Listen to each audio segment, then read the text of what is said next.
Welcome back to another episode of Chicago Brewed Sports. As always, we're joined by Joe Klatt to my left, and to my right is Jimmy Collada. As for myself, my name is Andrew Nordley. We're a podcast for the fans, by the fans. Before we start today, we'd like to honor those fallen on 9/11 with a moment of silence. Thank you to all the first responders and everyone involved. We will never forget.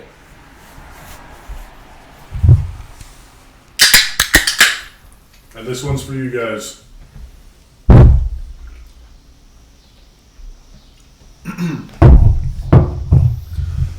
All right, so start off the podcast.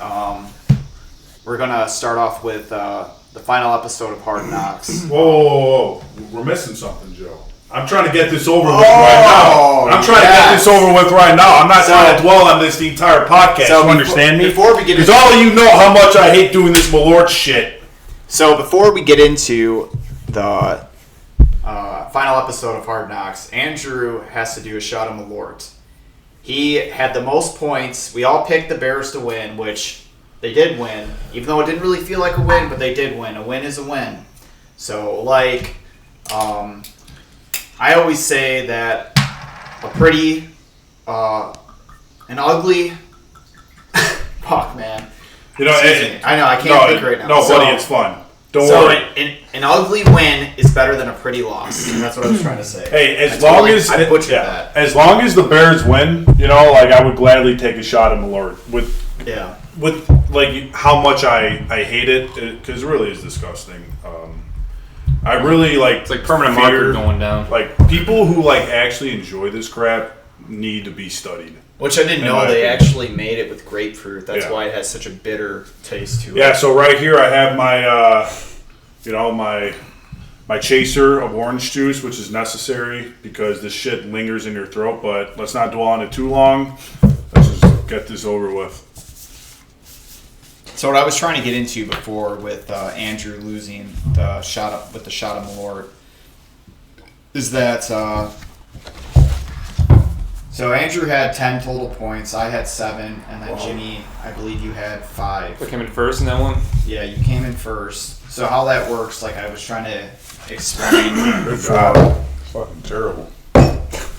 So let's say that we both picked the Bears to win, and we picked that the Bears are going to be 20 and they win by 23 or whatever. So that's 3 points that you have to add. And then the Texans, you said we're going to lose by 10, or they played the Titans, so the Titans are going to lose by 10 and they win by 13. So that's 3 plus 3, so that's 6. So whoever has the highest number away has to take the shot of Malort because they were the furthest away from predicting the score. And just to break it down Barney style, exactly. If you are furthest away from your score prediction, then you are the one taking the shot. With that being said, if you are furthest away, but you guessed that the Bears would win, you're safe regardless because you chose the winner. It only affects the person that picks the losing team and is further apart. Correct. What did you pick? 31-17. Actually, with that being said, we have a fuck up. Yeah, Andrew picked Bears. I picked the Bears. I shouldn't have even done this shot. We all picked the Bears to win. Oh, okay. Actually, that's a perfect situation. So I'm incorrect there. I still have to take it. Andrew picked Bears 31, Titans 14. He was total of 10 points. I picked Bears 21, Titans 13. I was a total of 7. And Jimmy picked Bears 28, Titans 17, which would be a total of 4. Well, I promise you I won't be taking that shot next week. But, boys, I'm super excited for this podcast. Yeah, super excited. Want to jump right into the final episode of Hard Knocks, which was actually pretty depressing to watch, really hard, having to cut players. I know last year when the Jets did it, they didn't even air them cutting the players because of how tough it is and how sad it is. No one wants to see that stuff. I mean, Ryan Poles even cried when Adrian Colbert was cut. He couldn't even tell the guy face to face. It was so hard for him. Another tough part was cutting Ian Wheeler, which he was going to school to be a doctor, which I thought was pretty cool. He's a running back. He was like 4th, 5th string, but he had super good speed. Looked like a good potential player, good prospect. But he was cut. He got injured. unfortunately. That's the name of the game, man. Yeah, if you can't stay healthy, you got to stay. And also, if you're not good enough, it doesn't matter how good of a person you are, you're not on the team. But Absolutely. That's the daunting part of being a GM and a head coach and all that you have to make those type of choices, but... I didn't know this, Andrew. I don't know if you knew this, Jimmy, or not, but they actually make pretty good money on the practice squad. I think the highest you can make is $362,000 a year, with the lowest being $212,000 a year. Dude, that's incredible money. Another cool thing, which I didn't know, is that they get full benefits, health, vision, dental. So they're taking care of. So after they get cut, do they still get that, or I'm not sure. Yeah. So if you make the practice squad, I believe because you're not going to make $300,000 in the practice squad, right? Just for the I think I want to say the practice squad consists of it's either 8 or 18. I don't know why I'm drawing a blank. Yeah. Well, whatever. I think it's. I want to say it's 18 people make the practice squad. So that's a chunk of change. So, I mean, you could make anywhere from $21,000 a week to $12,000 the lowest a week, which is really good money. So, yeah, it's not, starting roster money, but it's still, enough to sustain day by day stuff. Plenty of money. Well, I mean, I think we have a lot of important information and stuff to cover about the Bears because there's a whole lot to happen. So I think, and Hard Knocks was fun to watch. Definitely happy that happened. It gave us some sort of I just feel like we're focused on some stupid things though. That whole story of it was fun, but it was a gymnastics girl, like the wife, Simone Biles. Yeah, focus on football. No, I get what you're saying. I think they're just Hard Knocks is more actually personal level. And actually, question, and this is for both you, and I want both you to answer. How did you feel about Jonathan Owens going to see his wife Simone Biles compete in the Paris games? I was okay with it. I mean, he was there to support his wife. I mean, the Olympics are amazing. I mean, just to make the Olympics, and Simone Biles is an incredible athlete. Yeah. She brought the America 3 gold medals, so I don't have a problem with it. The only reason, Jimmy? I think they should have kept him in a training camp. His head's got to be focused on fucking football, not his wife. So and that's your honest opinion. And I agree because quite frankly, Jonathan Owens isn't the greatest player out there, Yeah. And I mean, I understand he did have 29. I did understand he had that big play in the game, but I just feel as if there's something wrong about a player who's trying to make the team, right? How are you going to take time off when you're getting jumped from team to team? Well, you're jumping from team to team, I mean, he was only gone for 4 days, maybe. Whatever. I know whatever. But playing the opposite side, I'm sure seeing your wife compete is a once in a lifetime thing for a lot of people. So, hats off to them too. I'm sure they're a happy and beautiful couple. Yeah, absolutely. Yeah. So, anyways, getting back on track here, what did you guys think about the Bears versus Titans game? I know they were 4.5 points favorite, the Bears, going against the Titans. The over-under was 45.5, and the final score was 24-17. It was kind of like a excitement for me. I did work this one shift, so I was trying to have nobody show me their score on the phone or nothing. Oh, so you wanted to actually... So then I waited till I got home, and even I can tell by Andrew's energy the Bears won. Because I know he'd be pretty... I can tell if he's depressed about it or not. Yeah. He was trying to hide the fact that... He was just being really nonchalant about it, so I was like... Well, if you got home at halftime, Jimmy, I think Andrew's energy would have been a totally different story. I wish I was here for that because it would have been more exciting watching live time. That game was a complete roller coaster. Everybody was going nuts here. The whole neighborhood probably heard. Oh, yeah. They did for sure. We had all the windows open because we don't have the AC hooked up yet. But awesome. I mean, we're all sweating. But seriously, the game was a roller coaster of pure freaking just I don't know. I think that it really showed you how good the Bears defense is. Yeah. The special teams is very good, which a lot of people don't take that stuff into consideration. They think that it should only be the offense that's good, but you really need all three to be a Super Bowl contender. You need a good special teams, you need a good defense, you need a good offense, and I think the reason why the Packers don't have as much Super Bowl wins as they probably should have, having Aaron Rodgers and Brett Favre. No, I know. I'm just saying. Chicago podcast. No, I know, but the point I'm trying to get to is that the Packers have always lacked at least one of those departments, either a bad special teams or a bad defense. And I think we have potential to have a really good offense. Andrew and I were talking earlier today. If Caleb Williams could figure it out, start gelling things together, making better chemistry with his players, I think that we could be a very dangerous team with the defense and special teams we have. But regardless, my thoughts on the game was it was super exciting. Yeah. Like at first, it was a bit rough seeing the Bears go 3 and out every single freaking drive. Punted 6 times. Yeah. So that was not fun, but after the second half, it kind of got, really, really crazy. It got really loud in here with the pick six, the forced fumbles, the punt, block punt. The block punt and all that. So, how do you guys feel about the offensive line? Do you think that they were able to stop Jeffrey Simmons? I know that guy's a monster. It's like trying to block the Hulk. What are your guys' thoughts on that? Jeffrey Simmons, do you think we stopped him? Well, if I could just start this off, I think the O-line was embarrassingly bad. I think they did a horrendous job.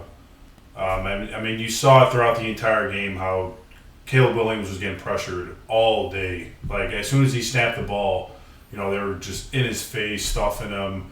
Our brand new center, Sheldon, got pancaked. I don't think I've ever seen a center get pancaked in pro football before, I'll be honest. So if that's not a true testament to maybe this guy shouldn't be starting just off of that, and I get it, we shouldn't pull the fire alarm too quickly here. Maybe we do give him one more shot or half the season or so. But I think there's a reason why. But he just looked really bad. That was one of the worst performances I think I've ever seen from a center or a lineman in quite some time, and that's saying something because the Bears have always had a pretty bad time. But I didn't see much from Sheldon, like I said. I didn't see much from Nate Davis. I didn't see much from Tevin Jenkins. Darnell Wright did do a good job, in my opinion. I think Darnell Wright looked really solid. Braxton Jones, all right. But hopefully going into next week, this O-line can improve a lot because we're definitely going to need it more against how's the Texans' defense? Against the Texans. They're pretty good. They have the 2 defensive linemen. I can't think off the top of my head. DeAndre Carter, or no, that's special teams for us. Jeez, Will Anderson and Daniil. I can't read this guy's last name, but Will Anderson I know is part of their defensive line. That, from what I've been reading, I don't pay attention to the Texans that much, but supposedly Will Anderson's a monster. He's going to be a force to reckon with. The problem that the Texans have is not so much their defensive line. They have actually a pretty solid defensive line. It's their secondary, the deep threat, which I've never been a big fan of the deep threat for teams. I think that I'm more passes down the middle. I mean, how often do deep pass ball throws actually work in the NFL? It doesn't happen very often. They say that you should throw about one every quarter, like a real deep 30-plus yard pass. I mean, obviously it happens sometimes more if it's working or you see a hole in the secondary and you can get away with it. Hold on, Joe. Yeah. And quick, and Jimmy, what was your opinion on the O-line? I mean, every other play you see Caleb under pressure, scrambling around. Yeah. I know that one play, what was that, like a 20-yard sack? That was really bad. That was bad. Caleb should not have done that. So I think it's just trying to be like Patrick Mahomes right there. So I think a lot of what you guys are seeing or noticing are screen passes where, I don't know if you guys are familiar with how a screen pass works, but the defensive line or the offensive line lets the defense in. So you can get rid of the ball quick so it opens up a wide receiver just for a quick gainage of yards. That wasn't happening every play, though. It wasn't happening every play, but I think some of the plays where you're talking about people getting flopped over. No, Sheldon got ran over legit. Right. He was on his back. No, Sheldon. I don't know if you saw Sheldon. So that brings up another point. Yeah, he was legitimately he hiked the ball and he was pushed over and pancaked onto his back. I've never seen that before, ever. Yeah, you need everyone in the offensive line. If there's one weak link, it kind of it's a domino effect. You need everyone to be on the same page and everyone to be strong on the offensive line. You can't just have everyone strong and one person be weak. You kind of need them all to be at the same level. So, Jimmy, were you done sharing your opinion on the O-line? Yeah. Okay. But then again, I mean, just based on Pro Football Focus, they said that the offensive line didn't really look like the problem. I know a lot of wholeheartedly. I know a lot of some quarterbacks that I watch videos on. Tim Jenkins, for instance, they were breaking down the all 22 videos of the Bears, and it looked like a lot of it was just rookie mistakes by Caleb Williams when they did screen passes, not getting rid of the ball quick enough, missing wide open receivers, underthrowing wide receivers, overthrowing over their head. I mean, DJ Moore had an incredible catch, that one that was thrown to him, but it was thrown like a little over his head. Luckily, DJ Moore is such a great wide receiver. Yeah, he's able to catch. He also has some drop catches out there too, like Keenan Allen in the end zone. Yeah, Keenan Allen had a missed drop. You can't put that entire blame on Williams. Like you're telling me that the same game that we watched, you saw the Bears O-line do something like play even decent in that game. Like by all means, no disrespect to whoever was saying that in that video of yours, but clearly they weren't watching the same game as I was. I mean, like truly, I don't think they were, because there's no way you could tell me that this O-line actually played well. Yeah. Like, there was numerous stuff throws. Maybe that could have been Williams' fault. Maybe not. But if they're right in your face and these guys are 6'5", fucking 250 plus pounds, you know, that's going to be hard to kind of avoid. Like, well, it was Chase Daniels. He just said that he thought that the offensive line played well, which, I don't know, I'm just going based off of what they're saying. I know what you're saying, Andrew, that maybe, like, because we're not professional, like, quarterbacks, that we can't break down all 22s, it's hard to tell us, like, hey, was this a screen pass? Was it intentional? Let the defensive line in? But I guess the whole point I'm trying to say, and this is no disrespect to anyone here, but I don't need Chase Daniels, I don't even know who that is, I'll be honest with you, to tell me that the O-line did good or bad. I watched the game, I saw what the O-line did, and I know for a fucking fact the O-line did miserable. Yeah.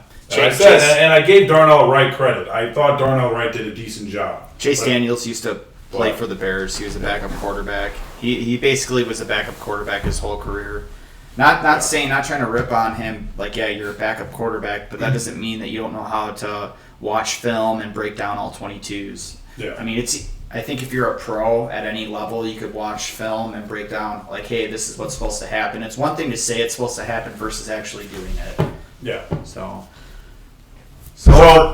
Joe, if there's one thing that we can agree on here, we're both very passionate Bears fans. We want to see this team win. Absolutely. And we're both in agreement that next week we're going to want to see better out of Caleb Williams and the O-line, regardless of how you think the O-line did and vice versa, you know? Yeah. And that's the most important thing. Like, there are going to be good and bad weeks, but what we want to see on a young team like this is just, like, steady improvement week by week. Like, just do something like right one game and then keep carrying that into the next. Do one more thing right. I think so. You got new quarterback, new running back. Exactly. New veteran receiver. Exactly. New tight end. Yeah, but it shouldn't take how long? I mean, should it really take that long to learn the playbook, to get the chemistry down? Yes, I mean, it's a difficult sport. It's not easy. It's not easy. So I only bring this up because, do you guys remember when Chase Claypool came over and they kept making up the excuse forever for him that he didn't know the playbook? That's why he's not getting a bunch of targets. We gave up a number 2 draft pick for him. Like, well, what's going on with Chase Claypool? And I remember David Kaplan asking Lance Briggs, asking Alex Jones, like, hey, does it take longer than, like, how long does it take to actually learn the playbook and get used to it? Does it take 6 months? Does it take, like, how long does it take to learn this playbook? And they said it shouldn't take longer than a month. And another example I want to bring up is that Baker Mayfield, on his way to LA, read the playbook on the plane on the way there and learned it from a plane ride to LA and won that game. Yeah, but I think you're forgetting the fact that, like, a lot of these guys are first-year players with the Bears. Like, there's a lot of big personalities in this locker room. So what's the excuse for Baker Mayfield when he went to LA and won that game? And I don't believe that. I don't believe that. You really think Baker Mayfield hopped on a 3-hour flight, learned an entire playbook? There's no way. That's no way. That's what happened. Maybe he, finally figured out the entire playbook on the plane. But there's no way, if that's the case, he would need a photographic memory to really... I don't know. I'm just like throwing out examples of stuff that I've heard, but it shouldn't... I think we could all agree that it shouldn't take longer than a month. So 4 weeks of games. I'm sure, but yeah, this is what I'm trying to say. I agree with you. You know, like Caleb Williams probably lives, breathes, and dies football at this point, and he's probably always studying the playbook. So yes, I mean, I'm sure it should take him less than a month to get it all down. Well, let's hope so. But what I'm trying to say is that you could have a playbook down, but you still have to get out there and get your reps, because we only saw Williams in preseason, and everyone knows preseason cannot be compared to a regular season game, because you're going up against third stringers, second stringers, the worst of the worst, people trying to get on a team. And then all of a sudden you go to the NFL, you play the regular season, and now it's a whole different dynamic. So I think he has the playbook down. I just think he needs some time to adjust to the speed of the game. And I think that's the main chemistry factor. with everybody too. And build chemistry. Shane Waldron's new. Yeah. Keenan Allen's new. Romo Dunze's new. DeAndre Swift is new. Williams is new. That's a lot of new guys. Sheldon, our center, is new. Ryan Bates, our backup center or whatever, he's new. There's a lot of new guys on this offense. That's the whole point I'm trying to make. Yeah, no, I get what you're saying. I guess maybe it was that Caleb Williams was so hyped up by the media that we expected this guy to go in and look like Patrick Mahomes Jr. It's probably the hardest place to be a first-round overall pick rookie quarterback in the city of Chicago, who's never had a... For sure. We never had a franchise quarterback. Besides, I mean, you can say Cutler was, right. was probably our best one that we ever had. So if it wasn't for the Bears' history, over the last 25 years, we've had 4 quarterbacks picked in the first round, and they've all been busts. I think we could all agree on that, right? Yeah. Justin Fields. Trubisky. Rex Grossman, and McCown. I think we could all agree that... Josh McCown, I'm not sure if he drafted him. Not Josh McCown, Cade McCown. Oh, okay. He was drafted, I think, in 98 or 97, something like that. But all 4 were busts. So, time after time, we've heard the same story. He's a rookie QB. This is his first season. This is his first year. He's had no weapons. He has no offensive line. So my question to you guys is where do you draw the line with this? You wait a full year with Caleb Williams and keep waiting full years until you see something, or do you wait? How long do you wait before you say, hey? Definitely not after one game. I'll tell you that. Okay, so one game is far too soon. Okay, one game might be a little too soon. He didn't throw any interceptions. Yeah, he didn't do anything to lose the game. But he also only threw... That's big. That's important. He also only threw 94 passing. Yeah, but it was his debut game. And you even said yourself, the D-line was good. The O-line, what I say, in my opinion, the O-line was trash. So he was getting pressure. You were saying that the Titans built up their defense and the offense too, right? And you know what? There's a quote that Caleb Williams said. I don't have it verbatim, but I really appreciate it. It kind of was a true testament to his character. He kind of said, yes, the win felt really good, and I was super happy and excited to watch my teammates in the locker room celebrate, but I just sat back and watched, knowing that I have to do better the following week. That's a young kid making his debut off his debut with a veteran mindset, in my opinion. Yeah. He's not out there celebrating a win after he didn't do that good, and that's important. No, I he knows he could have played better, and he's going to go back to the drawing book with Matt Eberflus and Waldron and all of them. And they're going to get it done, whether it takes 3 games or 4 games or the entire season. We gave Trubisky and Fields 3 years apiece, right? Why don't we give Williams at least a season or half a season at least to show us something before we make something out of nothing? Okay, so I never said that. I don't think, and I did say last year that I liked. There was other quarterbacks in the draft that I preferred over Caleb Williams. But what I'm saying is I'm not saying that I don't think he'll develop into a good quarterback. I never said that. What I'm saying is that I'm hoping that he's going to develop into a good quarterback. But right now, I'm going to criticize Caleb Williams for not playing well, for not doing what a number 1 overall draft pick should do, and making millions of dollars.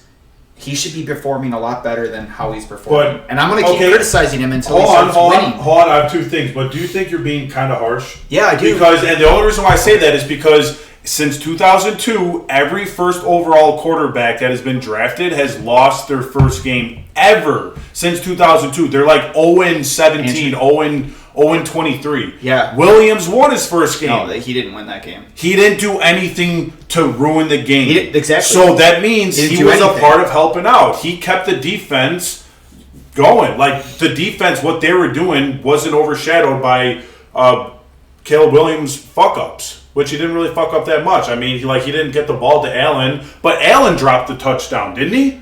Yeah. And no one's talking about that. I thought Allen was some freaking guru wide receiver. Obviously he is. I'm kidding around. But a wide open freaking touchdown in the end zone. He's 30. Went right through his hands. He's kind of old. That doesn't mean anything. You can still catch a ball like that. I can catch a ball like that. I'm just saying. I think he's not like the young wide receiver that he used to be. But yeah, I know what you mean. You shouldn't. There's no exceptions for not catching that ball. So so if Williams connected with that touchdown and it was on his stat line, would you have felt better about his performance? No, I wouldn't have at all. I would not have.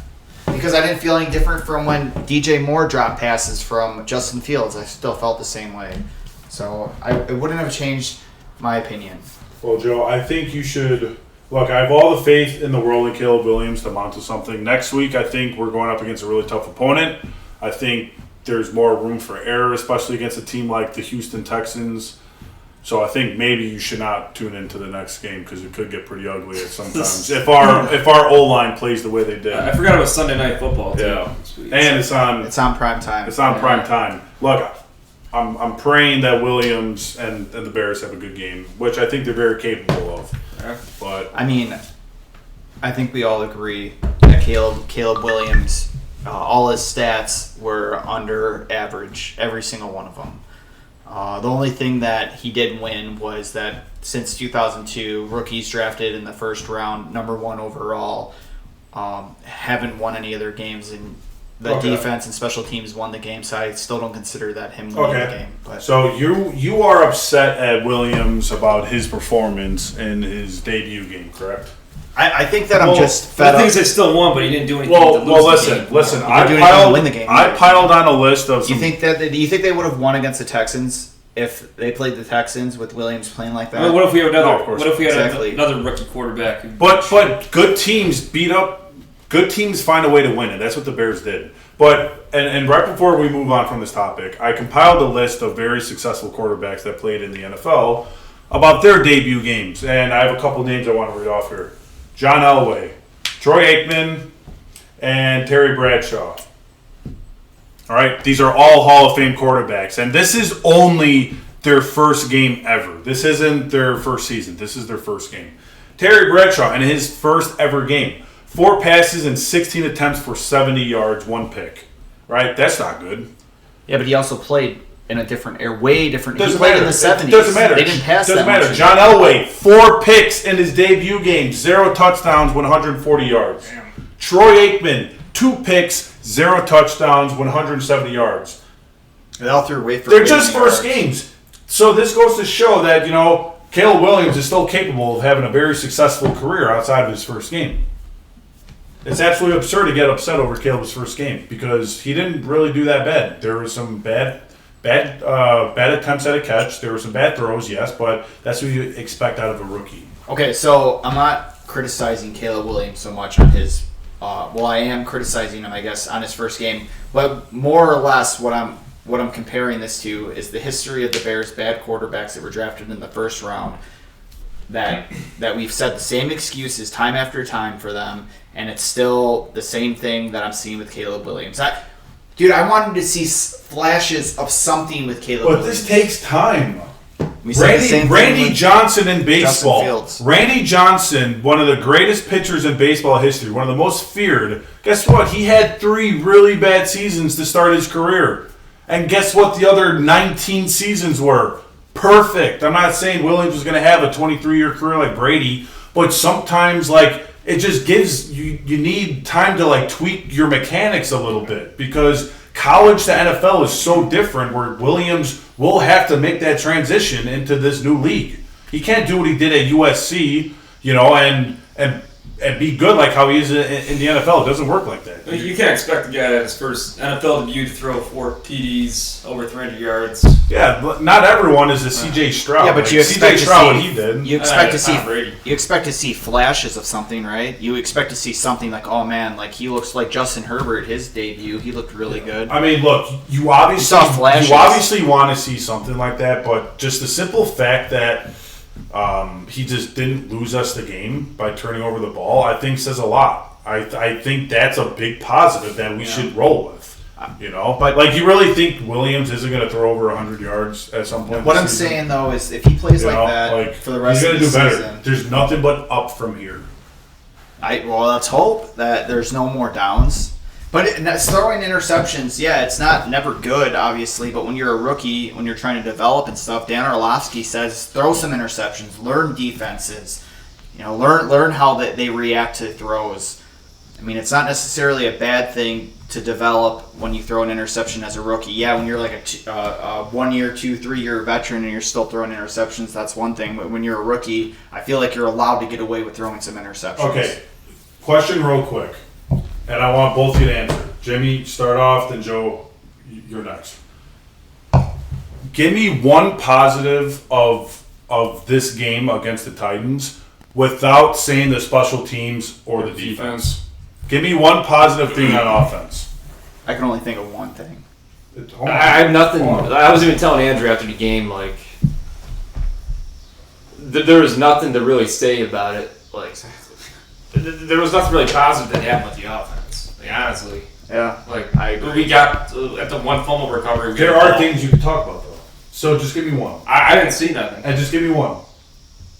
I don't think there is nothing. Okay. There's only one thing that I saw that I was excited about, was the 2-point conversion. That was the only thing the offense that I saw that I liked. Other than that, there was nothing. So we had the 2-point conversion, of course, but you have Taylor, our punter, who had a really good game. That's special teams. I guess you can say Santos or kicker. Well, okay, excuse me, you're right. But I mean, special teams. I didn't see any. Okay. What I'm going to say is the fact that Caleb Williams now understands that he is a part of a team where he doesn't have to be Superman every game to win a game. Simple as that. It's a team sport. I think that's without talking about the defense and special teams because of what I said, but what those two accomplish in this game must take off so much weight from Caleb Williams. Think about it. Williams might be one of the worst starts of his entire career, even though it's his debut game. But knowing that he could have a bad game like that and still come out with the win because of the defense and the special teams is ridiculous. And then that must be incredible for him. Yeah, no, I really hope that this is the last performance that he plays this bad like this. It was his debut, so don't think too much into it. Think too much. It wasn't like abysmal. It was his first thing, his first game. Yeah. There's like nothing that happened. No, there really wasn't. Like, if you look at all the stats of their key players, it was pathetic. I mean, if you had any of the Bears players on fantasy football, I feel bad for you because there wasn't really. They didn't score. I started Caleb Williams as my quarterback. I told you not to do that too. I just did it because he was a Bears. Okay, so another thing I kind of want to move on to, the next thing, is our wide receiver, Rome Odunze, and how he has a grade 1 MCL sprain. Luckily, a grade 1 is the best case scenario that could have happened with his knee. The only thing I don't like is that the reason why he got that MCL sprain was because he was blocking for Velus Jones Jr. What are your guys' thoughts on that? Well, I know for a fact Velus Jones Jr. should not be the damn punt returner. He's been doing that all spring, and then he did it today. There's no way. Yeah, I totally agree. Look, I'm not too worried about Rome. It's just a grade 1, like you said. He's going to be back maybe by week 3, so there's still plenty of time for him to get. That's 2 weeks. Yeah, it's 2 weeks off. It's grade 1, so right. Yeah. It's day by day. It sounds like 1 week. And luckily, the Bears have some good receivers left on the team, like Allen and DJ Moore, and then our tight ends Everett and Komet. So we still have some weapons out there with Swift as well. Yeah. So I thought that DeAndre Carter was way better. He did phenomenal. Doing punt returns. 67-yard returns total. Average 13 per yard with his longest of 20. To me, it's a no-brainer to keep him in. Velus Jones, Who was the one who fumbled on the kick return? It was Velus Jones. Okay. Well, yeah, I think it was. So you were saying he was doing it all preseason long? He's done it for the last 2 seasons. He's muffed a punt. So, Jimmy, what was your opinion on Velus Jones Jr.? Guy fucking sucks.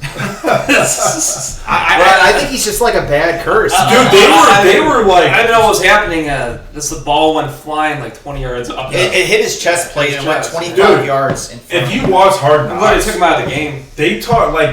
They talk so high. I forgot the running back coach's name. But he was like working Velus Jones Jr. Ian Wheeler, too, he was big on. Yeah, like just gassing him up. I'm not saying Velus is bad just off of him muffing the punts and shit, but dude, you're in the NFL. You can't be making fucking mistakes like that and expect not to be freaking benched or cut. Well, if he's been doing that, I blame it on the coaching staff, not put him in that position. No, but they were gassing this guy up like he was the second coming of Jesus, dude. Yeah. Oh, I saw. His work ethic is insane. He's really. Oh. I mean, he did have that one screen pass that he caught, ran it up for 8 yards. That Rome Odunze was blocking for him and sprained his MCL because he was blocking for Velus Jones, which I think is not funny, but I think it's kind of ironic. Like Velus Jones is has a dark black cloud. He brings bad luck with everybody. Yeah, and now you fucked up Rome. Yeah, no, exactly. You're dead to me, dude. Exactly, dead to Andrew. It's dead to me. Dead to Andrew Velus. You heard it from the mouth of Andrew. I'm just kidding. I really hope Velus improves. Yeah. I hope he doesn't make that mistake again. How old is this guy? 26. He was kind of old when we drafted him because when we drafted him in the 3rd round and he was 25, which was so he's like 27, 28, which they were concerned about his age when they first drafted him. And he was saying, I remember in interviews that age is just a number, blah blah blah blah, but obviously it's more than just a number with the way he's been performing. So since we're on special teams, I do want to mention Jonathan Owens. He returned a blocked punt for 18 yards for a touchdown. Simone Biles' husband. Daniel Hardy was the one that blocked the punt. So good job to Daniel Hardy. And then Torrey Taylor punted 6 times for 270 yards, with his longest being 60, which is incredible. Averaged 45 yards a punt. And a lot of those punts, or I believe 3 were punted into the 20-yard end zone. So that's pretty awesome. It sounds like we have an incredible punter on our hands. I know it was definitely putting the Titans' offense in crappy field position, so it's definitely important. You drafted that punter when, the fourth in the 4th round, yeah. So we were getting a lot of shit for it, but it looked like it was definitely a smart decision. Because if you think about it, man, if you're driving people back that far in yards, it definitely matters. And especially inside the 20. You got it 3 times inside the 20? Three times inside the 3 times? It impacts the game. Yeah, absolutely. It absolutely does impact it. Especially a defense like the Bears. That's a lot of work to get down the field, Yeah. Oh, I totally agree. A lot of work. So I totally agree. He's definitely a stud for us, and I can't wait to see this kid even improve more. What are your guys' thoughts on the defense and how they played? I mean, won us the game. Won us the game. I totally agree. By halftime, we were trailing by 17 points at the first half, which is just absolutely abysmal. And it just reminded me of 2006, man. 2006, like 2000, that team, dude. The that defense with Briggs, Peanut Tillman. I mean, the offense is the reason our defense is on the field for almost 40 minutes of that game. Yeah, it was 38 minutes, I think. I forget, but I mean, it's a rough game. They were out there for a long time, and I think you take away 10 of those points because our offense gave Titans great field position. Yeah, throughout the whole game. Right. Who were some of the players that stood out to you guys? One in particular for me was that Darrell Taylor, our defensive end, 7 tackles and 2 sacks, and he was a 6th-round pick in the NFL. Jalen Johnson, baby. Jalen Johnson. He did ice the game with the interception at the end. 2.8 passer rating when allowed.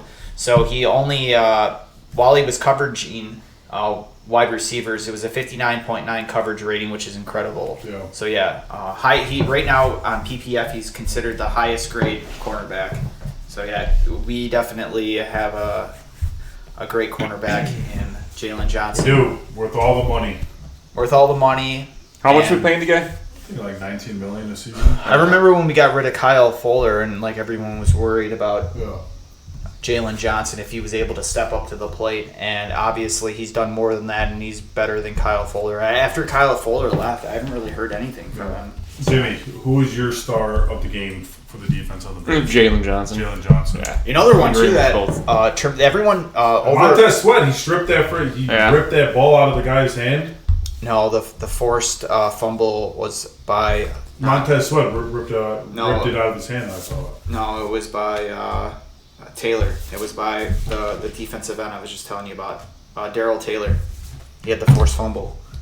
He's the edge on the right side. No, I mean he forced the fumble, but when it fell on the floor, Montez Sweat and TJ Edwards recovered it. Yeah, but Montez Sweat ripped it out of the dude's hand on the floor to where TJ Edwards could recover it. No, it was Darryl Taylor. No, he got the fumble initially, but then it went on the floor and the Titans person jumped on the ball and Montez Sweat was able to rip it out of his hand. Really? Yeah, so it was the forced fumble. It said it was by Taylor though.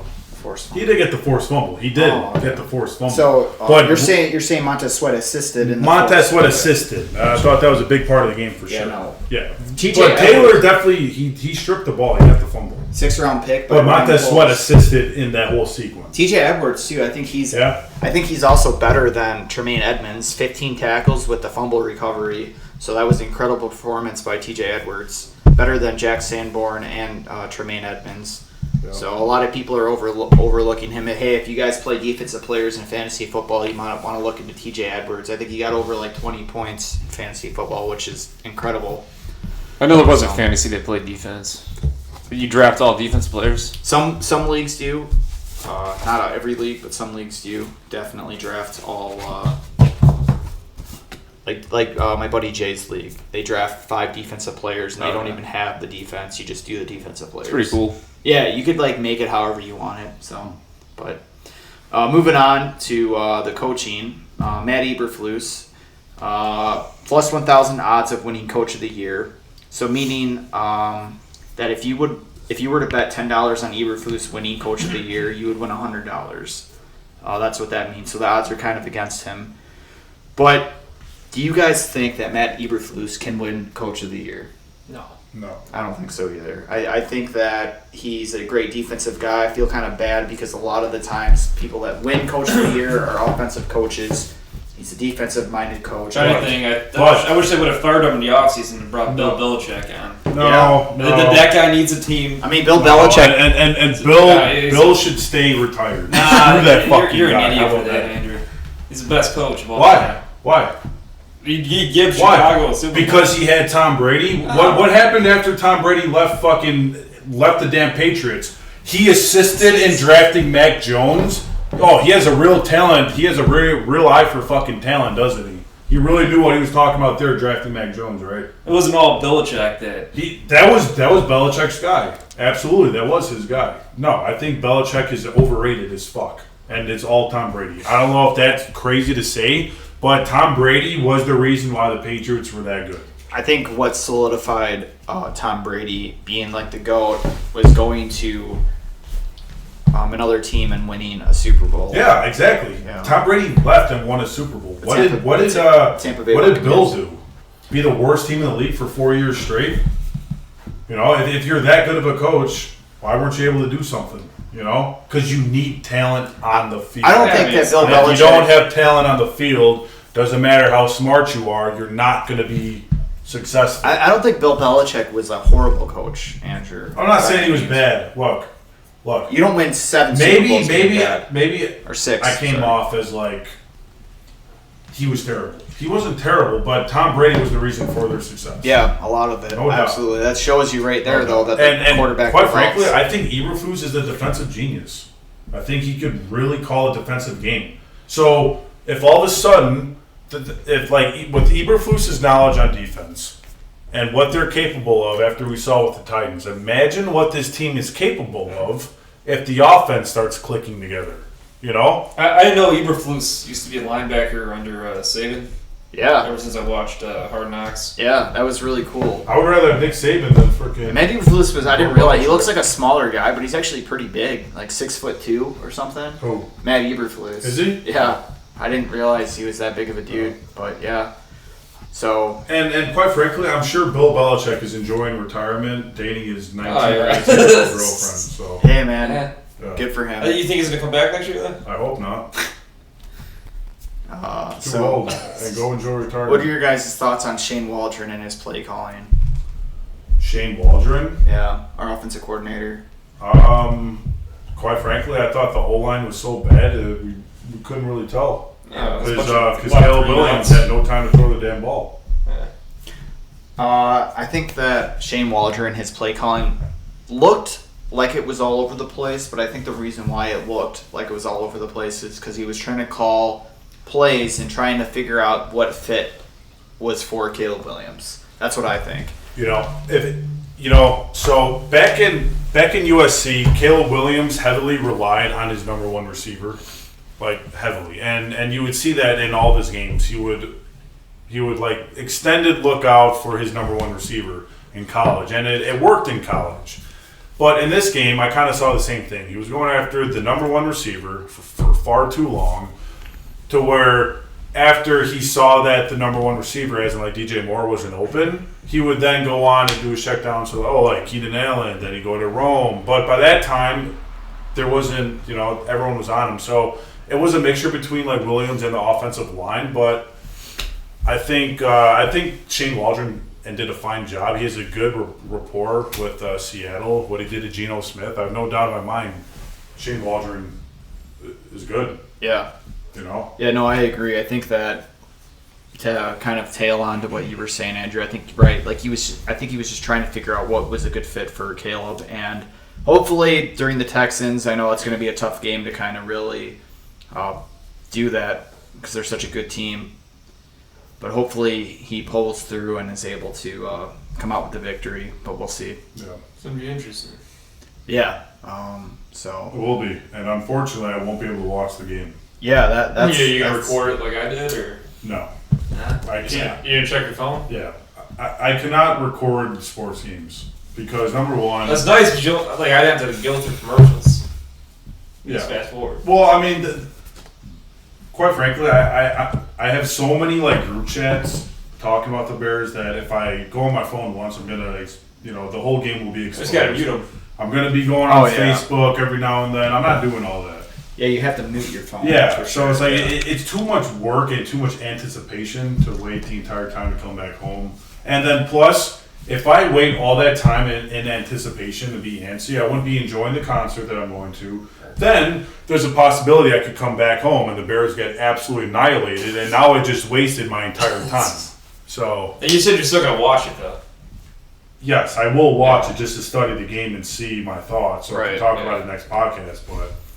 So, moving on. So, let's get to the Bears versus Texans score prediction here. So, the over-under is 45.5. So, if you guys aren't familiar with the over-under, I never actually, before I kind of got into podcasting and stuff and sports betting, I never really knew what that was. But that's the total score added together. That's what the over-under is. So, do you think it's going to be over 45.5, or do you think it's going to be under? The Texans were 3.5-point favorites prior to the Colts game. After the Colts game, they are now 7-point favorites. So it kind of changed their performance against the Colts, and the Texans, how well they performed, kind of changed the outcome there. So 3.5 points is like, hey, we think they're going to win by maybe a field goal or more. 7 points meaning a touchdown. What are your guys' thoughts and score predictions? Okay. So I think the Bears will lose the game 13-28. I think the defense will do its best to try and keep us in the game. I think the defense will have a pretty good game, but overall, I think Caleb Williams won't be at that level yet to where we're going to really see him go off. And I think he will make some mistakes in this game, but I just hope it's not too crazy or whatnot. But sure. I think the Bears ultimately lose this game. Jimmy? I said 24. Actually, no, I said 2017 Bears. The Bears win. Wow. I like that shit, dude. That's good. No, I think 2017 Bears. Yeah. Well, it's good to have it's good to have faith in your team. I mean, obviously, I wish I had more faith in this game, but the Texans are. Wait. The Texans are a high-powered offense. Hold on. After you saying something like that, why do you think the Bears are going to win 20-17? Well, I think they're going to make a lot of adjustments based upon last week. I think the offense is going to pick up. I think our defense is going to do their jobs as well, and they're going to manage. They're going to hold down C.J. Stroud. I know they got 2 elite receivers on the team. Collins and Nico Collins, Tank Dell, and Stephon Diggs. They have 3. They're going to do a decent job of shutting them down. And I think we're going to hold them to 17. It's going to be a good game.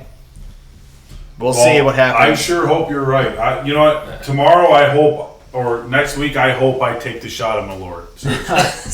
Hey, so before you say that, Andrew, I'm also picking the Texans to win this game.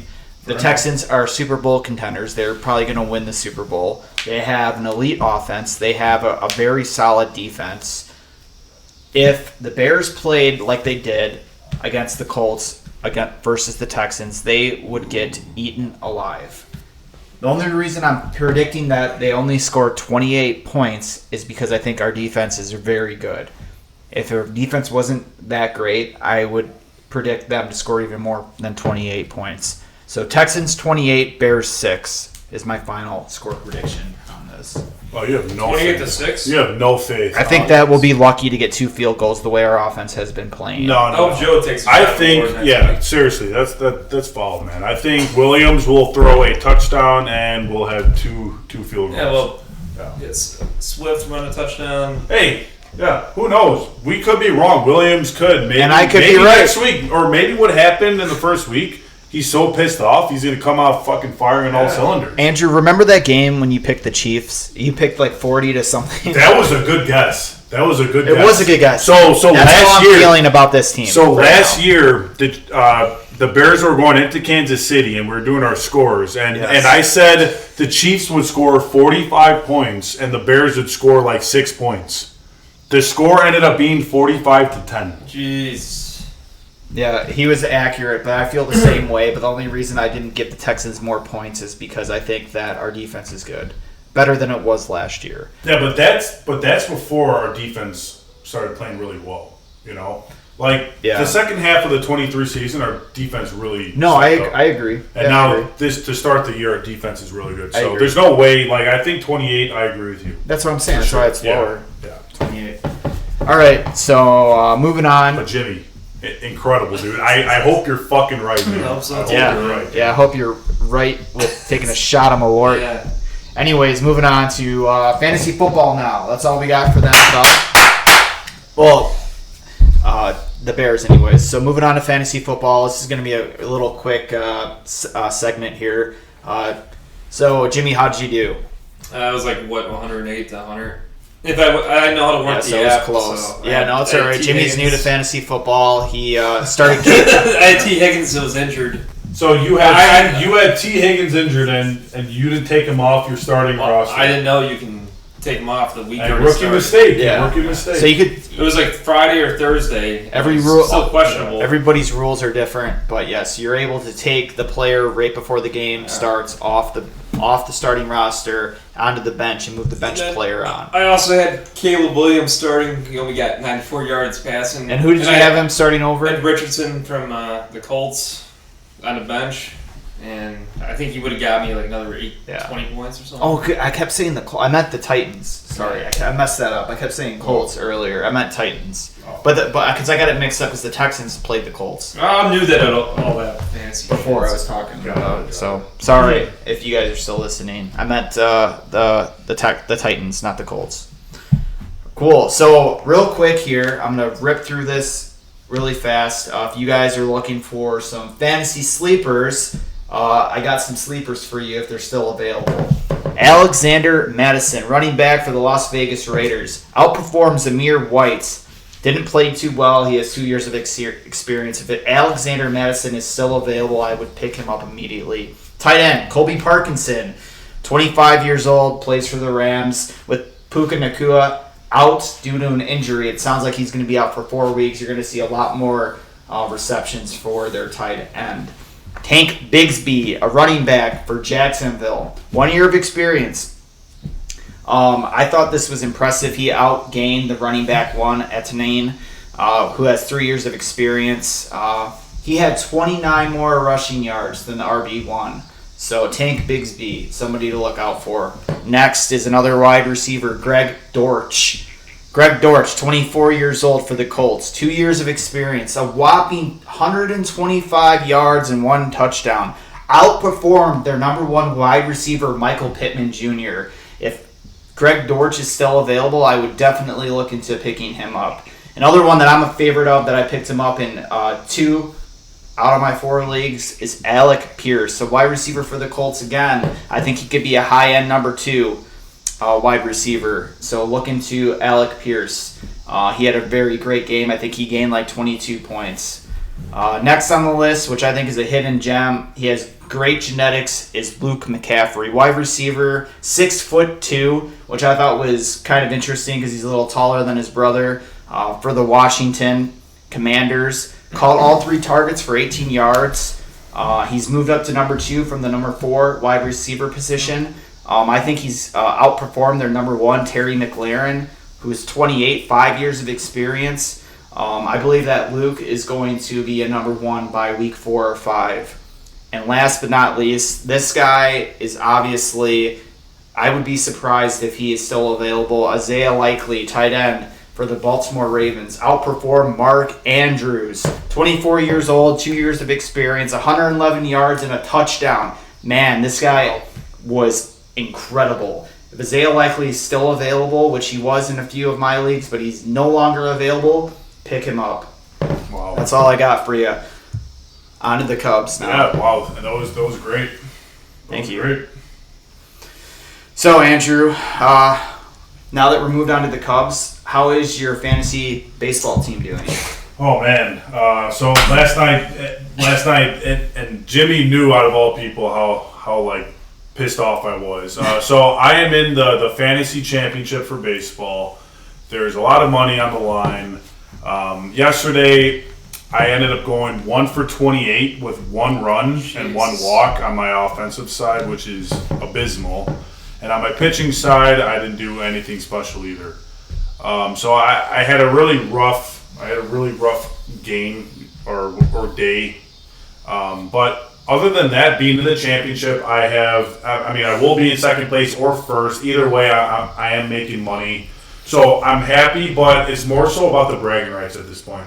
I really want to win just so I can tell my brother and my uncle and all of them that I'm the best. What's the score right now? Right now, last time I checked, it was 6-4. So basically, the way that my fantasy league works is that offense has every single stat, like runs, RBIs, homers, walks, average, on base, etc. Right? So if you need to win majority of those categories, as well as pitching where there's innings pitched, strikeouts, ERA, WHIP, wins, losses, quality starts, saves.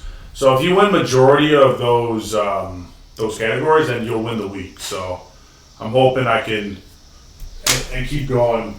So Andrew, that's incredible that you made it that far. Obviously, you have an incredible knowledge of the game. Last year I made it to the championship. Yeah, that's awesome. It seems like you usually at least make it to the championship game based on your just the way your performance and the knowledge that you know about baseball and your tactics that you use. If there's some people out there that have made it to the championship game in fantasy baseball, or players that you can give tips for next year for hidden players, maybe going into the championship game, is there any hidden players maybe that someone you didn't pick up yet that you would suggest to pick up that you think they're going to be a big impact? Yes, and absolutely, all right. So basically across all fantasy baseball, everyone's getting ready or already into the playoffs, right? So that means slim pickings because it's a lot more competitive, just like in real life football and baseball. But there's 3 players that I checked. Well, I actually have one of them, but the other 2 I know for a fact are still on the waivers and free agency.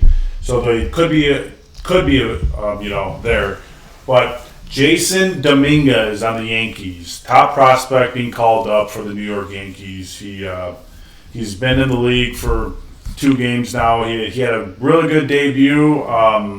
His next game went 0 for 3, but anytime you're talking about a top prospect, you gotta take a gamble at least, especially if you have injuries. Because injuries happen all the time. That could be a player that you wanna, grab. Lawrence Butler, if this guy's still in your league, I'd be shocked. But considering he is on the Oakland A's, there might be a possibility that he's there. Just because it's the A's. The A's are terrible, just like the White Sox. Not as bad though. But Lawrence Butler has quietly put together a monster August. He's hit 8 homers, 16 RBIs, and hit for a whopping .333 average the entire month. I think because he's on the A's, there's potential that he has been overlooked, and I would look for him immediately if he's there. And next guy, Jack, and this guy's name is crazy, so I'm probably butchering this, but his name is Jack Koch-Anowicz or something like that. He's a pitcher. Right. He's a pitcher for the Diamondbacks. He's recorded a quality start in his last 5 appearances and is on a surging, team. If you don't know what a quality start is, that's 6 innings pitched, 3 earned runs or less, and that's actually tough to do nowadays. So he's been knocking out of the park on a team that's actively in the playoffs. So yes, I would absolutely pick him up. And real quick, is there a light? Because it's starting to get a little dark. Oh, back there. Okay. Sorry. Very good. I think you get all of them wrong. Well, yeah, that's it. But and one last player, P. Crow Armstrong on the Chicago Cubs. If you haven't picked him up, absolutely pick him up. He's been hitting for power. He's been stealing bags. Been hitting for average, driving in runs. He's doing everything. So those are my 4 players that you should absolutely grab if they're still available. Awesome. Andrew, is there any chance that the Cubs are going to make the wild card? Or do you think that, I know they recently beat the Dodgers in a series. Does that mean anything, and do you think that they will still make the wild card, or do you think their chances are shot? Okay, and how about this? How about I ask you guys this question? Right now, the Cubs are 4 games behind the New York Mets and the Braves in the Mets won again today, so right now they're technically 5. But so technically 4.5. 4.5, yeah. We're 4.5 right now, but with 17 games remaining and 4.5 games back, do you think it's possible the Cubs make the playoffs? A lot's got to happen. I mean, you got the I Braves, Mets. I think what kind of helps, I don't know if it really helps or not. It depends on how everything else goes, because I know the Braves and Mets play each other. The series after next, and that's huge. The Mets actually have the hardest schedule coming up. They play 2 more series against the Phillies. They have a 4-game and a 3-game. And then, I don't know about the Braves. I know they've been doing really well lately. They were playing the Nationals, beating up on them. Yeah. But I don't think the Cubs are going to make it. Okay. But I mean, the Cubs also have an easy schedule coming up too, so it's hard to. The Cubs have to win as many games as possible. Yeah. Joe, do you think it's possible for the Cubs? 17 games remaining, 4.5 games back. Do you think it's possible the Cubs can squeak into that 3rd wild card? So I think anything is possible, but do I think it's likely? And to answer that is no. I think the Cubs just are not there yet. But I think hopefully one day they will be, and I think that this year is not. I think what really pissed me off this year, the past 20 games, probably the past 20 Cubs games I've been to, was a Cubs win. This year we went to the Cincinnati game June 1st. Yeah. Fucking loss.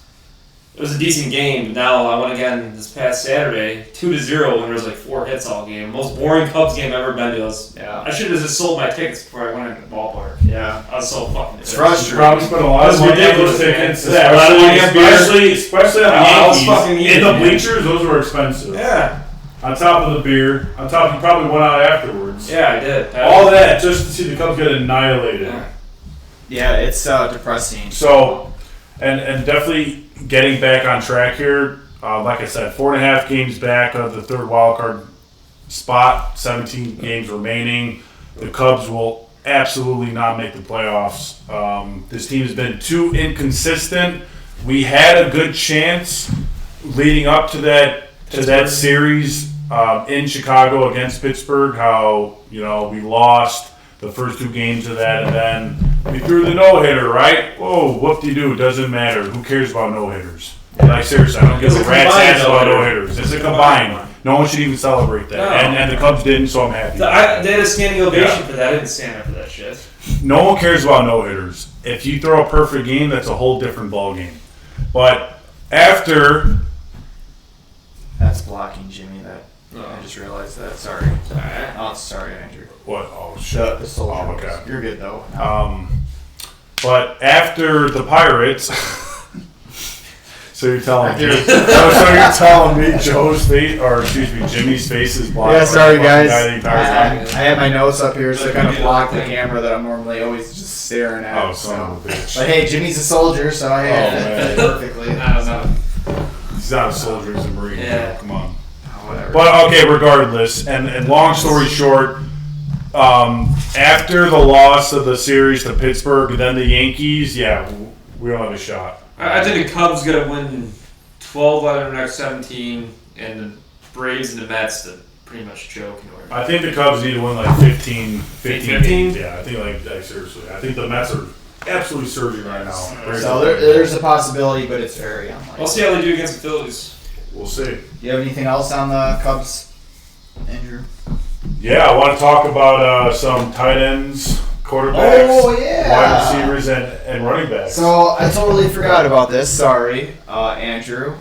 But if you had to pick 4 Cubs players throughout the Cubs history to be a quarterback, a tight end, a wide receiver, and a running back, who would you pick from the Cubs? I'm happy you brought this up, Joe, and I really did a lot of thinking on this for sure, and pondering. So my tight end, I think there's one, and I really, really enjoyed doing this. I thought it was a blast. My tight end is going to be Kyle Farnsworth, 6'4", 230 pounds. The dude is intimidating as hell, even when he was with the Cubs. If you're not so sure now, look at what he looks like now. He's a legit bodybuilder. This dude is massive. I always thought it was one of the most badass Cubs moments when he charged him out and he just beats the shit out of him. He absolutely speared that guy into oblivion on the Reds. So absolutely Kyle Farnsworth is my tight end. I think he would be really good at blocking as well as catching. So he's my choice. Cool. My quarterback.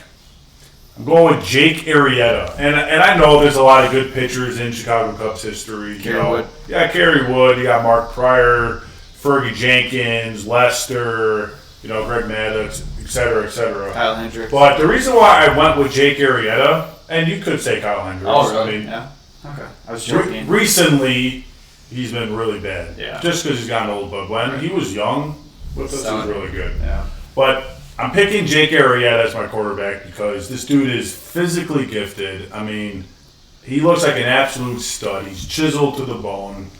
He's very athletic, so he's physically gifted, athletic, and he can locate his pitches. So hopefully by him locating a ball being thrown pretty much 100 miles per hour, he could throw a pigskin. I know it's different, but I'm just dreaming here, right? So I think it's going to translate. Wide receiver. Who do you think I chose for? I already saw him. Oh, you saw him? Right. Joe? If I had to guess, I know that this might be wrong, but Anthony Rizzo? I was guessing Chris Bryant. But I saw Chris Bryant. Yeah. Ah, okay. And PCA would have been a good option, but I think he's too small. I think Chris Bryant is a perfect option because not only is he giant, he's 6'5", 230. He's super quick. He's really fast. Like, people don't give Chris Bryant enough credit. I mean, and one good example, you saw Chris Bryant run the pass from first base all the way to home on a single to right field by Anthony Rizzo. Yeah. The dude has extreme speed being that big, so I think he could definitely get some separation on the field, and he'd be a nice, long, deep threat. And last but not least, one of the greatest Cubs of all time, and I really wish he was still around, Sammy Sosa as my damn running back. Yeah. I don't give a crap if this guy juiced or used a cork. The league benefited, and they wanted him to do that, and Sammy Sosa should be in the Hall of Fame. Sammy Sosa has killer speed, juiced up as hell, so he has the muscles. Like I said, super muscular, extremely athletic. My comparison would be like a Marshawn Lynch type of guy, just like he would go beast mode. Yeah. So that's my picture-perfect offense from the Cubs to the Bears or whatever, or for football. Yeah, let us know what you guys think. If Andrew's 4 picks for the NFL from the Cubs would be a good fit. It sounds good to me. I mean, if there's one person I trust about baseball, it's Andrew. So moving on to the final thing. So the beer review. This beer is from a local brewery in town near here, Short Fuse, which is located in Schiller Park. They're known for some of their unique beers, sours and stouts. I think that's what they kind of specialize in. This beer is called the Very Bad Kids. It is a flavored sour ale. A little bit about this beer is that it's a sour ale with watermelon Sour Patch Kids and watermelon puree. If you are into sour beers, you will like this beer. I think it is a very good beer. It's fantastic taste. If I had to grade this beer on a scale of 1 to 10, I would give it an 8. Wow. What do you guys think? Jimmy? I honestly give it. It was actually like when I first looked at the can when I saw it in the kitchen, I saw like sour. But I mean, it was actually pretty smooth. Yeah, I thought it was even more like a cider when I saw it, like the sour. Right. I hate ciders, Oh, but it's definitely smooth. Well, I give it. Probably give it 7.8. 7.8. Did it just shy of an 8? That's still a damn good score. Yeah. Of course, this beer is good because I picked it out, and I only picked the best beer. Just FYI. But no, but seriously, I really like the artwork. It's kind of unique.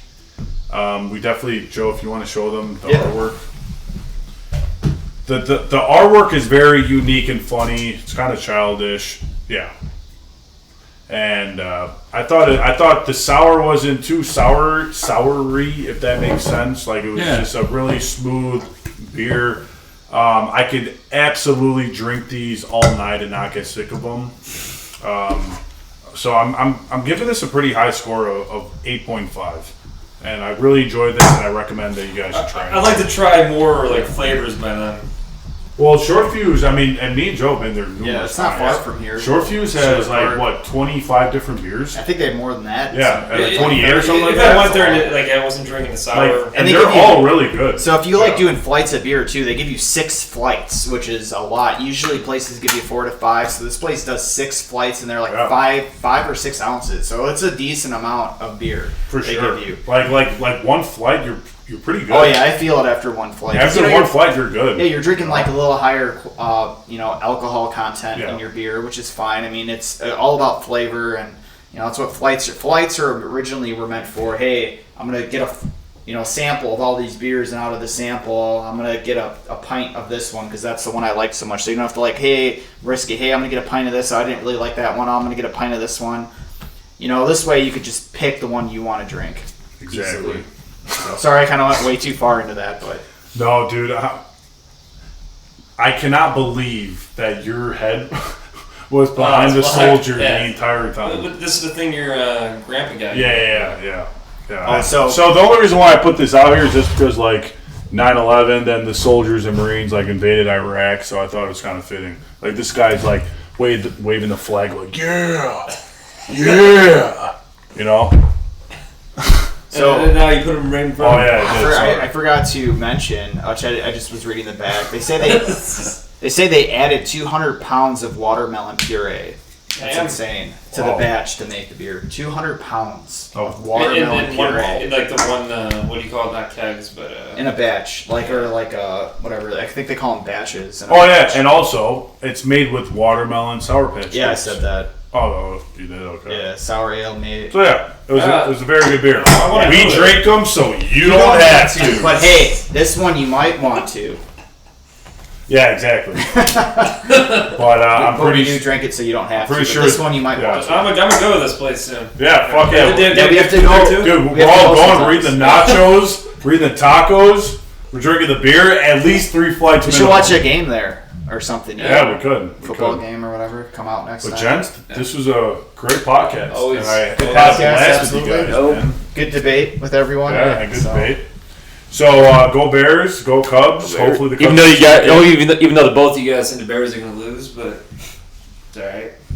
We'll see what happens. Yeah. We'll see what happens. Definitely, we'll see. All right, guys. Take care.